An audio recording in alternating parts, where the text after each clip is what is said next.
বর্তমান পার্বত্য চট্টগ্রামকে কেন্দ্র করে তৎকালীন কোন জনপদ গড়ে উঠেছিল? হরিকেল। বর্তমান পার্বত্য চট্টগ্রামকে কেন্দ্র করে তৎকালীন হরিকেল জনপদ গড়ে উঠেছিল। সিলেট জেলা প্রাচীনকালে কোন জনপদের অন্তর্ভুক্ত ছিল? হরিকেল। সিলেট জেলা প্রাচীনকালে হরিকেল জনপদের অন্তর্ভুক্ত ছিল। প্রাচীন বাংলার ইতিহাসে গঙ্গা ও করতোয়া নদীর মধ্যবর্তী অঞ্চলের জনপদকে কি বলা হতো? বরেন্দ্র।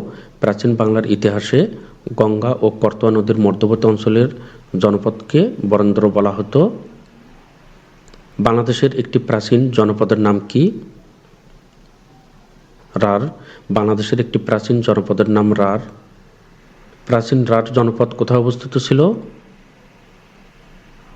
বর্ধমান।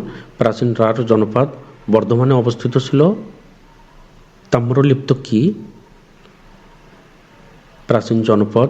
তাম্রলিপ্ত প্রাচীন জনপদ। বাংলার প্রাচীনতম বন্দরের নাম কি? তাম্রলিপ্তি। বাংলার প্রাচীনতম বন্দরের নাম তাম্রলিপ্তি।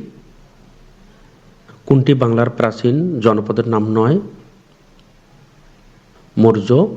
মৌর্য বাংলার প্রাচীন জনপদের নাম নয়।